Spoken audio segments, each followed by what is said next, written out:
పరిశుద్ధుడు పరిశుద్ధుడు అని వేలాది వేల దూతలతో నిత్యం కొనియార్చిన దేవా, నీ పాదములకు ప్రణములు చెల్లిస్తున్నాను. మీరిక్కడ ఉన్నారు, ఇంకేమి చెప్పుదును? నీ మాటలు బయలుదేరును గాక. నీ వాక్యమే నన్ను బ్రతికించుచున్నది. నా బాధలలో ఎన్నో అవసరమైనది.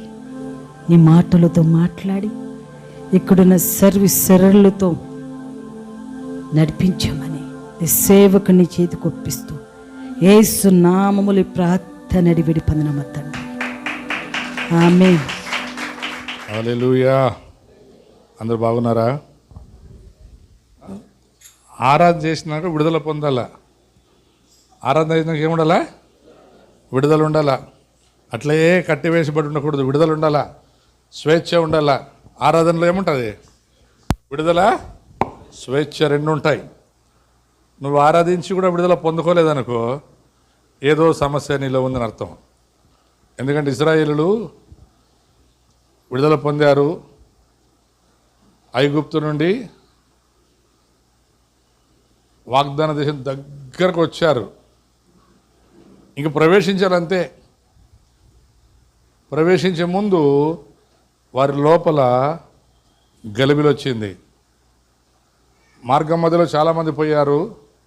దగ్గరికి వచ్చాక నాయకుడే మోషే కూడా లోపల ప్రవేశించలేక ఆగిపోయాడు. కారణం ఏం తెలుసా? దేవుడి మాటను సరిగ్గా అర్థం చేసుకోకపోవడం. కొన్నిసార్లు వింటాం, బాగా వింటాం, విని అర్థం చేసుకోం. ఇప్పుడు మీరు పాట పాడారు ఆరాధనలో. ఏమేమి పాటలు పాడారు చెప్పండి మీరు ఆరాధనలో? అతి పరిశుద్ధుడు ఒకటి, ఇంకోటి నీవు నా తోడు ఉన్నావు, ఇంకా సియోనులో, ఇంకా ఇవన్నీ మీకు అర్థమవుతుందా? ఒకటే అర్థం ఏం తెలుసా? ఆయన తోడున్నాడు. ఏమన్నాడు? నేను వినలేదు 3 పాటలు, ఎందుకంటే నేను వచ్చింది ఇప్పుడే కాబట్టి. మీరు 3 పాటలు పాడింది నాకు తెలుసు. రెండవది లాస్ట్ అమ్మ హీబ్రూ పాట పాడు కదా, అత ఎలోహి అంటే ఆయన సర్వశక్తి కలిగిన దేవుడు, ఆయన పరిశుద్ధుడు, ఒకడే. ఏమన్నా నువ్వు చెప్పు ఆయన గురించి, అన్నీ కలిపితే ఆయన ఒకడే. హల్లెలూయా. ఎందుకంటే కొంతమంది కదా, నామ అలువు, అదే నామ అలవు దేవురొబ్బునే. లేదు, దేవురొబ్బునే నామ ఉందే. మన దేవునికి ఒకే పేరు, ఆ పేరు అనువాడను ఉన్నవాడను. మోషే ఆయన అడిగాడు కదా, అయ్యా నీ పేరు ఏమయ్యా అని అడిగాడు. ఏం చెప్పాడనా? రేయ్ నేను ఉన్నవాడు అనేవాడు అంటే నేనే. మరి ఆ పేరు యెహోవా అని ఎందుకు వచ్చింది అంటే ఆయన ఏమంటాడు? నేను రక్షకుడు. మీరు అర్థం చేసుకోవాలా? నేను అనువాడను ఉన్నవాడని ఎవరు? నేను మిమ్మల్ని నడిపించే నాయకుడు, రక్షకుడు. మరి యేసు అని ఎందుకు వచ్చింది? యేసు అని ఎందుకు వచ్చింది అంటే రక్షకుడే. యేసు అంటే ఎవరు? రక్షకుడే. మరి క్రీస్తు అంటే ఎవరు? రక్షకుడే, అభిషేక్తుడు, ఒకడే. ఆ ఒక్క దేవుడు మన పక్షమున ఉండగా మనకు విరోధి అవడు. హల్లెలూయా. చాలాసార్లు కొంత ఉంటుంది కదా, చాలామంది ఉన్నారులే, ఎవరో ఒకరు సహాయం చేస్తారు. మేము చిన్నప్పుడు మా ఇంట్లో 4 ఉంటే మేము మగపిల్లలు, పెద్దబాబు, చిన్నబాబు, చిట్టి, బుజ్జి. మా నాయన చర్చిలో పేర్లు పెట్టించినాడు కానీ మా పేర్లు చాలామంది తెలియదు మా ఇంట్లో. మా పెద్దన్న పేరు స్టీఫెన్ బెంజమిన్ పాల్. ఎంత పొడుగు చూడండి. దానికి మళ్ళీ వి ఉంటుంది, వల్లూరి అని చెప్పి. మన what is your name man అంటే my name is Valluri Stephen Benjamin Paul అంటున్నాం ఆయన. 2 ఆయన పేరు వల్లూరి దేవదానం మోజెస్. 3 ఆయన పేరు వల్లూరి క్రిస్టోఫర్ దేవదానం. 4 ఆయన పేరు వల్లూరి సాలమోన్ రాజు. ఇవి పిలిచేకి రాకుండా పెద్దబాబు, చిన్నబాబు, చిట్టి, బుజ్జి. మన ఆయన నన్ను పిల్లలు అనుకో, ఎవరిని పిల్లలు ఫస్ట్? ఒరే పెద్దబాబు, చిన్నబాబు, చిట్టి, బుజ్జి అంటాడు. అంటే ఎవరు రావాలా? ఎవరు పోవాలా? ఎవరినో ఒక్కరిని పిలిస్తే ఒకరు వస్తారు. రే పెద్దబాబు, చిన్నబాబు, చిట్టి, బుజ్జి రా అంటే ఎవరు వస్తారు? అందరు రారు. వాడిని పిలిచిన లేని వీడు, వీడిని పిలిచిన లేని వాడు, ఎవడు రాడు. తర్వాత రే ఎవడో ఒకటి రా అంటాడు. ఏమంటాడు? అట్లే చాలామందికి దండిగుంటే ఎవడో ఒకడు రాండి, ఎవడు రాడు. వాడు వస్తాడులేని వీడు, వీడు వస్తాడులేని వాడు. ఒక్కడే ఉన్నాడు అనుకోండి, ఎట్లుంటుంది అప్పుడు?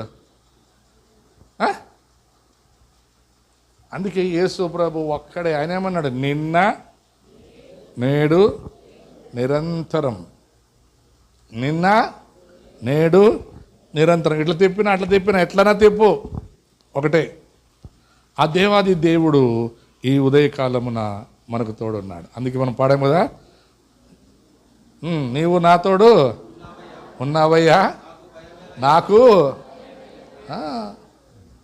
ఆయన తోడుంటే భయపడవలసిన అవసరం లేదు. ఆయన తోడు లేకుంటేనే భయం. యేసు ప్రభు లేనందుకు మార్తా మరలకు భయం వచ్చింది తెలుసా బైబిల్లో? యేసు ప్రభు లేనందుకు ఏమైంది? వాళ్ళకి భయం వచ్చింది. అయితే ఇంకొక దగ్గర యేసు ప్రభు ఉన్నాడు, అయినా వారికి భయం లోపలికి వచ్చింది, భయం ప్రవేశించిందంట. వాళ్ళందరూ ఎవరు తెలుసా? అపోస్తలులు. చెప్పండి, ఎవరు? పెద్ద సేవకులు. వాళ్ళు ఉండే పడవలో యేసు ప్రభు ఉన్నాడా లేడా? అదేమంటే తెలుసా? పెద్ద గాలి అనలే, చిన్న గాలి వీచగా. ఏం గాలి? చిన్న గాలి వీచగా, చిన్న వర్షం రాగా, ఆ పడవలోనికి నీళ్లు కొంచెం రాగా. ఎన్ని వచ్చినాయంట? అన్నీ కొంచెం కొంచెమే. యేసు ప్రభు ఉన్నాడా లేడా ఇంట్లో? యేసు ప్రభు లేని ఇల్లు ఒకటి, ఆ ఇంట్లో మరణం. అందుకే వాళ్ళ అక్క అంటది, యేసయ్యా నువ్వు మా ఇంట్లో ఉంటే మా తమ్ముడు చనిపోయినవాడు కాదంటారు. అది ఇక్కడ యేసు ప్రభు ఇంట్లో ఉన్నాడు, వాళ్ళందరూ ఏమన్నారు? యేసయ్యా లేయ్యా, మా గురించి నీకు చింతలేదా? రెండు కుటుంబాలు చూడండి ఎంత విచిత్రంగా ఉన్నాయో. యేసు ఉంటే చావు లేదని తెలుసుకున్నటువంటి ఇల్లు ఒకటి, యేసు ఉన్న మా గురించి పట్టించుకోలేదు ప్రభు అనే ఇల్లు ఇంకొకటి. రెండు ఇండ్లే, రెండు కుటుంబాలే. ఈ రెండు కుటుంబాలు దేవుడికి చాలా ప్రియమైన కుటుంబాలు. మరి మీరు దేవునికి ప్రియమైన వారు అవునా కాదా? చిన్న దశ చాలు, దేవుడికి మా పట్ల చింతే లేదయ్యా, దేవుడికి మా పట్ల కరుణ లేదయ్యా, దేవుడికి మా పట్ల జాలి లేదయ్యా. అవునా? మళ్ళీ ఏం పాట పాడినావు? నువ్వు పాడిన పాట ఏమి? నువ్వు చెప్పేది ఏమి? ఆయన మారని దేవుడు, నిన్న నేడు నిరంతరం ఏకరీతిగా ఉండే దేవుడు. ఆయన మారడు. భూమి ఆకాశములు గతించునేమో కానీ నేను మార్పు చెందని దేవుడు. నా యందు నువ్వు విశ్వాసం ఉంచినడలా నీవు గొప్ప కార్యములు చూచుదువు. హల్లెలూయా, హల్లెలూయా. అలాగే రెండు నక్షత్రాలు ఉన్నాయి బైబిల్లో, తెలుసా మీకు? రెండు నక్షత్రాలు ఉన్నాయి. హలో, ఇక్కడ వినండి. ఈ రెండు నక్షత్రాల్లో ఒక నక్షత్రము మనం ప్రతి సంవత్సరం ఇంట్లో చేసుకుంటాం. ఎందుకు? అది అడిచిన నక్షత్రం కూడా మనకి ఇక్కడ ఉంది కదా ఎదురుగా. యేసు ప్రభు పుట్టినప్పుడు యేసు క్రీస్తు యొద్దకు నడిపించిన నక్షత్రం, దానికి పేరు లేదు, బైబిల్లో ఉందా? అయితే ఇంకొక నక్షత్రం ఉంది, యెషయా గ్రంథంలో ఆ మాట ఉంటుంది, ఏస్కేల్ అది ఉంటుంది. దాని పేరు తేజో నక్షత్రమా వేకువ చుక్క నువ్వు ఆకాశం ఎట్లా పడితివి అంటే పడిపోయే నక్షత్రం. ఒక నక్షత్రమేమో యేసు ప్రభు దగ్గర నడిపించి, అంటే రెండూ వెళుతురే. మీరు చాలామంది దయ్యాలని సైతాన్ని ఎట్లా అనుకుంటారంటే నల్లగా ఉండవు దయ్యాలు, నల్లగా ఉండేది దేవుని బిడ్డలు, తెల్లగా ఉండేది దయ్యాల బిడ్డలు. మీరే ఆలోచించుకోండి. నేను చెప్పేది బైబిల్ చెప్తా మాట. ఇప్పుడు చెప్పండి, తేజో నక్షత్రం అంటే తెల్లదా నల్లదా? మాట్లాడరు? తెల్లదా నల్లదా? సులమిత ఏమనింది? ఇజ్రాయేలులారా, కుమార్తెలారా, నేను నల్లదాన్నని నన్ను చిన్న చూపు చూడొద్దండి, నేను సలోమోను భార్యని. హల్లెలూయా. నల్లగుండే వాళ్ళు ఎవరు? చాలామందికి నల్లగానప్ప పెళ్లి చూపులు పోతే కింద ఆ పిల్ల నల్లగా ఉంది, ఎవడు చేసుకుంటాడేమో, ఎవడోడు చేసుకుంటాడు ఖచ్చితంగా. ఆఫ్రికా వాళ్ళు చూసారు కదా మీరు, యాక్చువల్ నల్లలు అనకూడదు వాళ్ళని, అంటే కేసేస్తారు. ఆఫ్రికా కూడా పిలవకూడదు వాళ్ళని.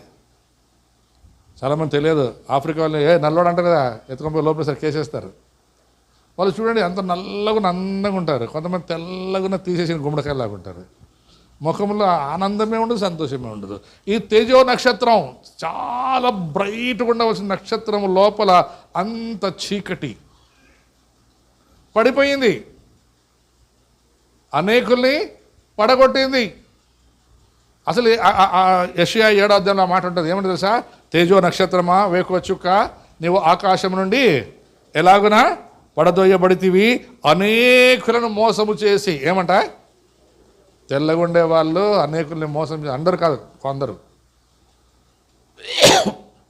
ఈ మాటలు ఏం చెప్తాను తెలుసా? నేను మనుషులు 2 రకాలుగా ఉన్నారు, కుటుంబాలు 2 రకాలుగా ఉంటాయి. అయితే దేవుడు అందరికీ ఒకే రకంగా ఉంటాడు. ఆయన ఎప్పుడూ ఏ పరిస్థితి వచ్చినా మార్పు చెందడు. ఆయన కదలడు, మెదలడు. ఆయన ఉన్నవాడు ఉన్నట్టు. అందుకంటే కదా, ఆకాశము నా సింహాసనం, భూమి నా పాదపీఠం. ఆకాశము నా సింహాసనం, భూమి నా పాదపీఠం. నువ్వు స్తుతించి పొగిడి, ఏమంటారు, ఎంత గంతులు వేసి దేవుడిని గణపరిచి డొల్లు కొట్టి డ్రమ్ము కొట్టి ఏం చేసినా ఏమంటాడు? నేను ఇంతేరా అంటాడు. ఇంకొంతమంది ఇప్పుడు చూసారా, తిడతా ఉంటారు యేసుప్రభుని, అట్లాంటివాడు ఇట్లాంటివాడు, అది ఇది, వాడు తిరిగి చూసి, రే నువ్వెంత తిట్టినా నేనే, నువ్వే, నేనే, నువ్వే. నువ్వెందన్నా తిడితే నేను ఒక ఇంచు తగ్గును, నువ్వు పొగిడితే నేను ఒక ఇంచు